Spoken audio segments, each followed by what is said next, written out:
Bismillahirrahmanirrahim. Sallallahu alaihi Muhammad. Dear students, today we are going to do exercise number 3.3. Question number 1. For A is equal to 1, 2, 3, 4, find the following relation in A. हमें relations find करने हैं, ये हमें 4 relations given है. अगर हम book को follow करें तो हमें पता चलता है कि 4 रिलेशंस हमें गिवन है. First relation is this, second, third and fourth. तो इन चारों रिलेशंस के अकॉर्डिंग हमने फाइंड करना है कि जो है डोमेन एंड रेंज फाइंड करनी है. इस हर रिलेशन के लिए डोमेन और रेंज फाइंड करनी है. लेकिन इन रिलेशंस की डोमेन और रेंज फाइंड करने के लिए सबसे पहले हमें जो रिलेशन फाइंड करना है वो ए का ए के साथ ही रिलेशन है. और उसको फाइंड कैसे करेंगे? हम ए का ए के साथ रिलेशन बनाएंगे. तो जब ए का ए के साथ बाइनरी रिलेशन बनेगा तो हम देखते हैं ए सेट हमारा क्या है, 1, 2, 3 एंड 4 क्रॉस. अगेन आ जाएगा 1, 2, 3 एंड 4. अब इनका हम रिलेशन कुछ इस अंदाज में बनाएंगे. किस अंदाज में? कि पहले हम इस 1 का ऑर्डर्ड पेयर बनाएंगे इन सब के साथ. इस 1 का ऑर्डर्ड पेयर इन सब के साथ, फिर 2 का ऑर्डर पेयर इन सब के साथ, फिर 3 का ऑर्डर पेयर इन सब के साथ, और फिर 4 का ऑर्डर पेयर इनके सब के साथ. तो ऑर्डर पेयर कैसे बनता है और क्या होता है? First member of first set round bracket के अंदर लिखा जाता है इसको, और फिर कॉमा, और इधर से first member of second set. ये एक ऑर्डर पेयर बन गया. इसका ऑर्डर पेयर अब हमने इन चारों के साथ बनाना है. तो अगेन कॉमा अप्लाई करेंगे, फिर 1 और 2, फिर 1 और 3, फिर इस 1 को अप्लाई करेंगे किसके साथ? 4 के साथ. चारों के साथ ये हमारा हो गया. अब हम स्टार्ट लेंगे 2 से. अब इस इधर से सेकंड मेंबर और इधर से बारी बारी चारों मेंबर्स, 2, 1, 2, 2, 2, 3. अब इस 2 का रिलेशन किसके साथ आएगा? 2, 4, फिर कॉमा. अब 3 का सबके साथ, तो 3, 1, 3, 2, 3, 3 एंड 3, 4. अब इस 4 का सबके साथ रिलेशन, बाइनरी रिलेशन, और ये ऑर्डर्ड पेयर बनता है. ये एक जो है ये ऑर्डर्ड पेयर कहलाता है. ये ऑर्डर्ड पेयर का फर्स्ट मेंबर है, ये ऑर्डर्ड पेयर का सेकंड मेंबर है जी. 4, 1, 4, 2, 4, 3 एंड 4, 4. तो ये हम ब्रैकेट लगाकर इसको क्लोज कर देंगे. तो ये हमारा क्या आ जाएगा? ए क्रॉस ए, या ए का ए के साथ बाइनरी रिलेशन जी. अब हमारा फर्स्ट पार्ट जो है वो है x Y such that Y is equal to X. किसी भी बाइनरी रिलेशन के अंदर जो फर्स्ट में जो बाइनरी रिलेशन है और उसमें जो ऑर्डर्ड पेयर बनते हैं, ये एक ऑर्डर्ड पेयर जो हमने बनाया है, सपोज इसकी हम मिसाल लेते हैं, ये एक ऑर्डर्ड पेयर है. तो किसी भी ऑर्डर्ड पेयर के अंदर जो पहला नंबर होता है वो x को शो कर रहा होता है, और दूसरा जो है वो किसको शो कर रहा होता है? y को. तो इसमें हमें एक कंडीशन बताई गई है कि इस कंडीशन के अकॉर्डिंग हमने यहाँ से एक सेट बनाना है, फिर उसकी रेंज फाइंड करनी है, और फिर उसकी हमने डोमेन फाइंड करनी है. तो सपोज करते हैं जी, इसका जो है r, हमने उस बाइनरी रिलेशन का नाम इसके अकॉर्डिंग जो बनना है उसका नाम हम r रख लेते हैं. तो कंडीशन क्या है? ऑर्डर्ड पेयर, लेकिन ऐसा ऑर्डर्ड पेयर कि y is equal to x, जिसमें x और y दोनों इक्वल हों, दोनों बराबर हों. तो हम देखते हैं कि इस रिलेशन के अंदर कौन से ऐसे ऑर्डर्ड पेयर हैं जिनके अंदर x और y इक्वल हैं. तो हम देखें तो ये वाला x और y दोनों इक्वल हैं. फिर आगे चलते जाते हैं, यहाँ पर आके भी x और y इक्वल है, 2, 2, देन 3, 3 और फिर 4, 4. तो हमारा फिर जो सेट बनेगा वो क्या होगा? 1, 1 जी, 1, 2 नहीं, 1, 2 नहीं, सॉरी, इक्वल लेने हमने, 1, 1 और 2, 2, देन 3, 3 एंड 4, 4. जी अब इस सेट की हमने इस आर की, इसको उर्दू में सनाई रबत कहते हैं, इस आर की हमने जो डोमेन फाइंड करनी है फिर रेंज फाइंड करनी है। तो डोमेन आर, डोमेन आर क्या होगी, ये जितने भी ऑर्डर्ड पेयर इस सेट के अंदर लिखे हुए हैं, इन ऑर्डर्ड पेयर का जो फर्स्ट मेंबर है वो हमारी डोमेन है। 1 2 3 4 तमाम फर्स्ट मेंबर्स पर मुश्तमिल जो सेट होगा वो हमारी डोमेन कहलाएगा। तो हर ऑर्डर पेयर से हमने पहला मेंबर लिख लेना है, यहां से भी पहला, यहां से भी पहला, यहां से भी पहला और इससे भी पहला मेंबर लिख लिया, तो ये हमारी डोमेन निकल आई। अब रेंज निकालनी है इस आर की, तो रेंज आर कितनी होगी जी, यहां से भी इसमें सेकंड मेंबर जो है इन ऑर्डर्ड पेयर्स का, या वाई मेंबर जो है इन ऑर्डर्ड पेयर्स का, वो इसकी डोमेन रेंज कहलाता है। तो हमने सेकंड मेंबर को लेना है 1 2 3 एंड 4। हर ऑर्डर्ड पेयर का सेकंड मेंबर जो है वो हमारी रेंज हो गया। सेकंड पार्ट की जानिब बढ़ते हैं, उसमें हमें क्या कंडीशन बताई गई है, let's check. xy such that y plus x is equal to 5। जी अब हमने इनके अंदर अगर हम गौर करें, हमें क्या कहा गया है कि ऐसे ऑर्डर्ड पेयर लें उस a क्रॉस a के रिलेशन से कि जिसमें y और x को प्लस किया जाए तो आंसर 5 आए। तो देखते हैं जी इस ऑर्डर्ड पेयर में किन को प्लस करने से 5 आता है। ये 1 और 4 को प्लस करने से 5 आता है, तो ये हमारा R होगा इसका। लें जी पहला हम लेते हैं 1 4, नेक्स्ट 2 3, 2 3 को भी प्लस करने से 5 आता है, तो लें जी दूसरा हमने ले लिया 2 एंड 3। उसके बाद 3 2, 3 और 2 को भी प्लस करने से 5 आता है, तो 3 और 2 आ जाएगा। नेक्स्ट 4 एंड 1, 4 एंड 1 को भी प्लस करने से 5 आता है। उसके बाद चेक करते हैं 4 2 6, 4 3 7, 4 4 8, तो और कोई नहीं है। यही हमारा ऑर्डर्ड पेयर आ गए, 4 ऑर्डर्ड पेयर आ गए जिनमें x और y को प्लस करने से 5 आता है, यानी जो इस कंडीशन को मीट करते हैं। तो अब हमने इसकी क्या फाइंड करनी है, डोमेन एंड रेंज। तो डोमेन ऑफ R कितनी होगी हमारी, डोमेन क्या होती है, हर ऑर्डर्ड पेयर का पहला मेंबर। तो 1 2 3 4 हर ऑर्डर्ड पेयर का पहला मेंबर हमने लिख लिया। अब हमने क्या निकालनी है, रेंज, रेंज ऑफ R वो कितनी होगी, second member of ordered pair 4 3 2 1, 4 3 2 1। तो हम इसे अरेंज करके लिख लेते हैं 1 2 3 एंड 4, रेंज हमारी फिर वही आ गई जी। थर्ड पार्ट है हमारा xy such that x plus y less than 5। अब इसके आर में हमने ऐसे सेट्स लेने हैं जो कि जिनका सम जो है वो लेस देन 5 हो। तो अब देखते हैं वो कौन कौन से हैं।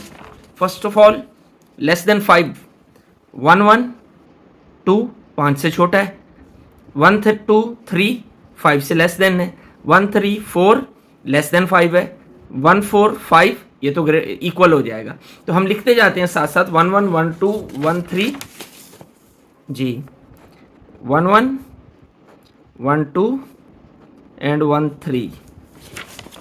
नेक्स्ट 2 1 2 2, ये तो 2 3 इक्वल हो जाएगा, तो 2 1 2 3 2 1 2 3। हमें वो सेट्स चाहिए जिनके x और y को प्लस किया जाए तो लेस देन 5 आंसर आए।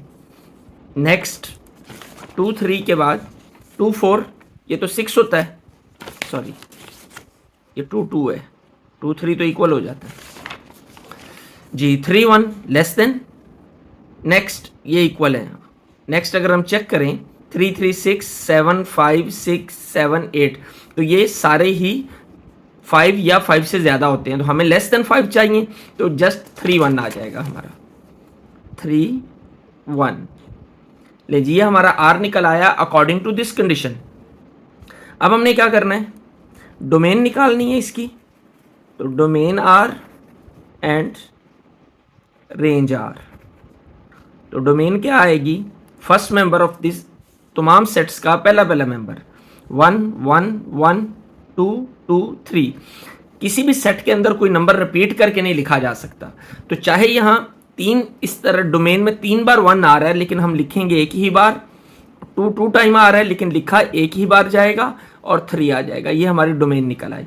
जब हम रेंज पे गौर करते हैं तो रेंज हम सेकंड मेंबर को कहते हैं, वाई मेंबर जो है वो आर के अंदर वो रेंज कहलाता है।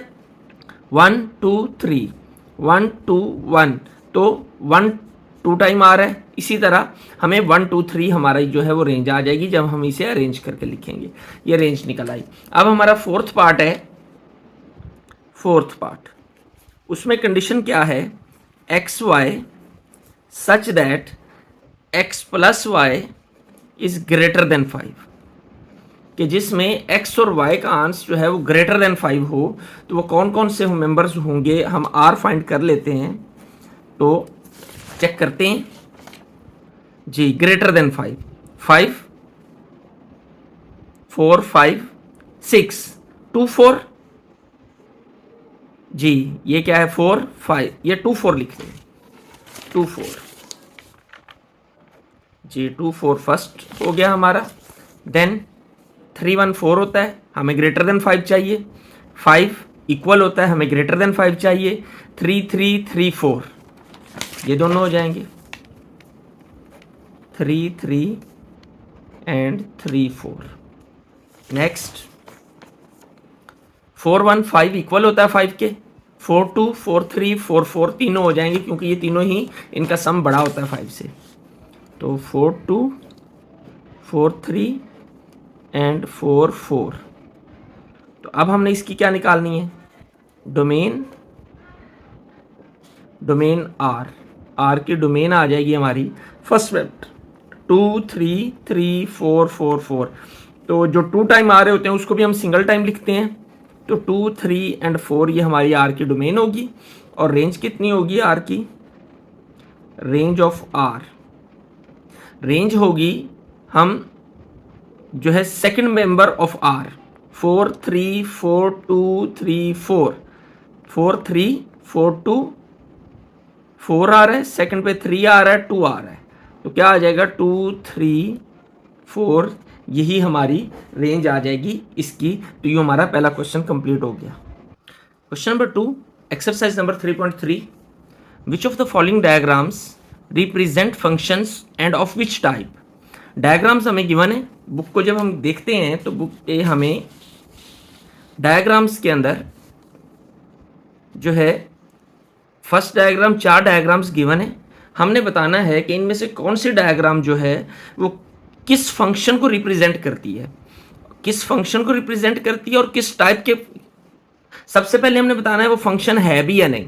फर्स्ट ऑफ ऑल फंक्शन है या नहीं, और अगर फंक्शन है तो वो किस टाइप का फंक्शन है। तो देखते हैं जी वो किस टाइप के फंक्शंस हैं, इनको हम डिस्कस करते हैं। जब हम फर्स्ट डायग्राम को देखते हैं तो फर्स्ट डायग्राम में ये जो पहला सेट हमें नजर आ रहा है इसको हम कहते हैं इनपुट, ये है हमारा आउटपुट। तो इनपुट में देखें तो हमारे पास मेंबर्स हैं 1 2 3, और आउटपुट में देखें तो A B C D, output में 4 मेंबर्स हैं, इनपुट में 3 मेंबर्स हैं। तो अब हम देखें 1 जो है इनपुट में, ये आउटपुट में 2 मेंबर्स के साथ अटैच हो रहा है। 1 ए के साथ भी अटैच हो रहा है, 1 बी के साथ भी अटैच हो रहा है। इनपुट कभी भी रिपीट नहीं होती, ये फंक्शन की खासियत है। किसी भी फंक्शन के अंदर इनपुट कभी भी रिपीट नहीं हो सकती। आउटपुट रिपीट हो सकती है, इनपुट रिपीट नहीं हो सकती। अगर इनपुट रिपीट हो रही है तो ये फंक्शन ही नहीं बनता, ये फंक्शन ही नहीं है। फंक्शन की टाइप तो तब होगी ना जब वो फंक्शन होगा। तो एक बात जहन में रहे, जब भी इनपुट रिपीट हो, यानी इनपुट 2 आउटपुट या 2 से ज्यादा आउटपुट के साथ अटैच हो रही हो, तो वो फंक्शन नहीं होता। तो हम यहां पे क्या लिखेंगे कि figure 1 does not represent a function, does not represent a function। वजह क्या है, because there is repetition in domain,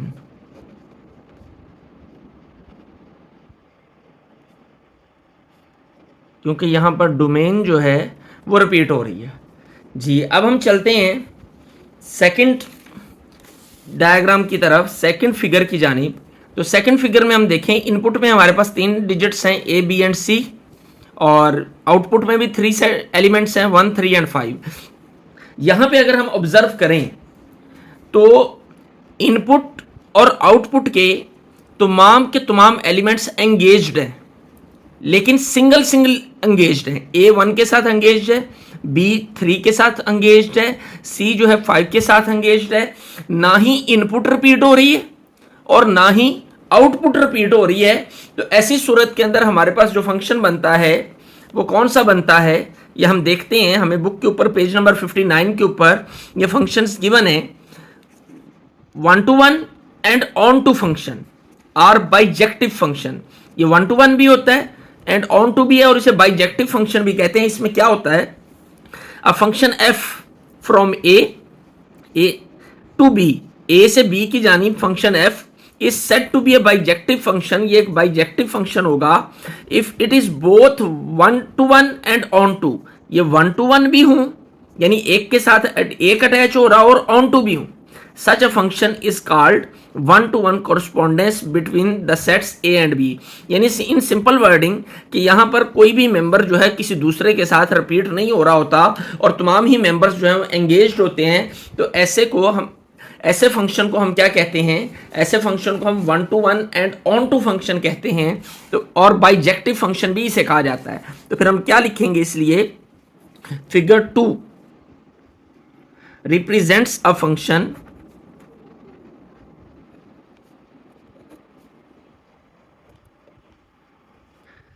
it is an 1-to-1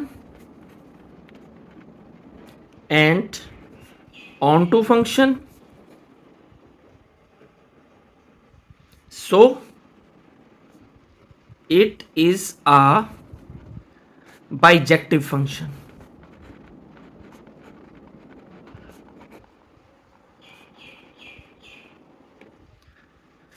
जी, अब हम बढ़ते हैं फिगर 3 की जानिब। तो फिगर 3 के भी सेम रिलेटेड है, बिल्कुल उसी जैसी के फिगर 2 थी। तो इसको भी हम लिख लेंगे कि 1 to 1 and onto function है और साथ में बाइजेक्टिव भी है। तो figure 3 represents a function,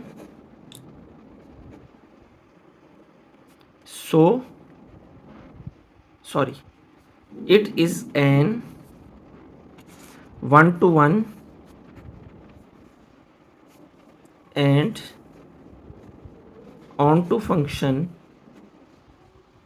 so it is a bijective function।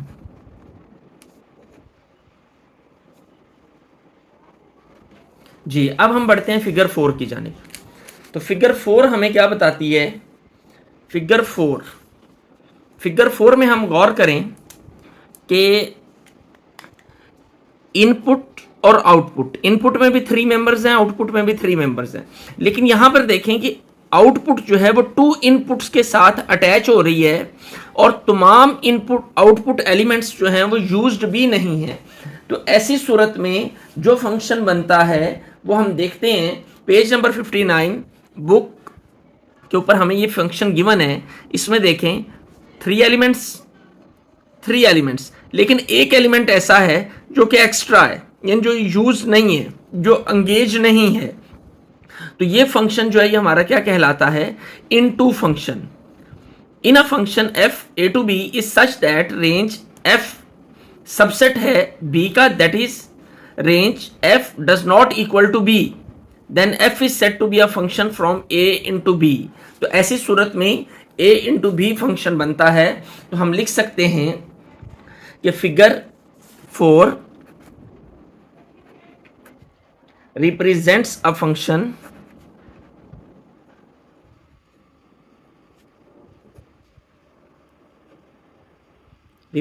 a function which is an into function।